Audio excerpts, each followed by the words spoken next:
இதற்கு பிறகு உங்களை எப்போது தியேட்டரில் கொண்டாட போகிறோம் என்று விஜய் ரசிகர்கள் பேசி வரும் வேளையில் திரைத்துறையில் இருந்து முழுநேர அரசியல் களத்தில் குதிக்கும் விஜய் அரசியல் பணிகள் தொடர்பாக போட்டிருக்கும் மெகா பிளான் தொடர்பான தகவல் வெளியாகியுள்ளது.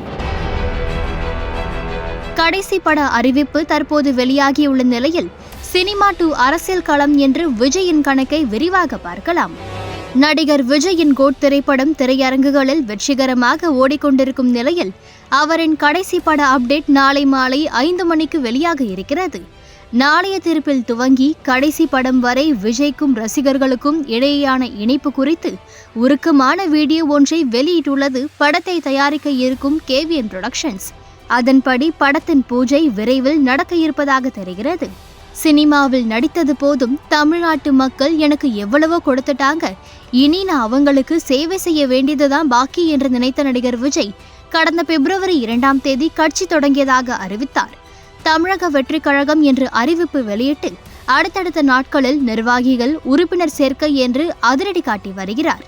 அரசியல் களமே திரும்பி பார்க்கும் அளவுக்கு முதல் மாநாட்டை நடத்த திட்டமிட்டு வருகிறார். இதற்காக விழுப்புரம் மாவட்டம் விக்கிரவாண்டியில் வி சாலை எனும் பகுதியில் ஏற்பாடுகள் நடந்து வருகின்றன.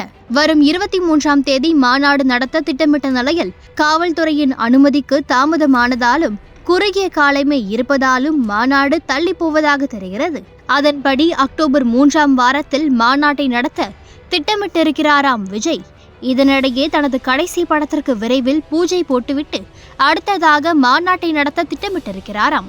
நடைபெறும் மாநாட்டில் கொள்கை கோட்பாடுகளை கூறும் அவர் மாநில அளவில் முக்கிய நிர்வாகிகளையும் அறிவிக்க இருக்கிறார். மாவட்ட வாரியாக நிர்வாகிகளை நியமிப்பது, சிலரை மாற்றுவது என நடவடிக்கை எடுக்கும் விஜய் குறிப்பிட்ட காலத்திற்கு கட்சியை வலுப்படுத்துமாறு நிர்வாகிகளுக்கு ஆணையிட இருக்கிறார். இடைப்பட்ட காலத்தில் 69வது படத்தை நடித்து கொடுத்துவிட்டு 2025ஆம் ஆண்டிலேயே நிர்வாகிகள் செய்த ஏற்பாட்டோடு முழுநேர அரசியலில் களமாட இருக்கிறார். தொடர்ச்சியாக மக்கள் சந்திப்பு, கட்சியை வலுப்படுத்துவது என்று நடவடிக்கைகளை மேற்கொள்ளும் இவர் 2026ஆம் ஆண்டு நடைபெற இருக்கும் சட்டமன்ற தேர்தலில் புது வியூகம் அமைத்து களமாட இருப்பதாக தெரிகிறது.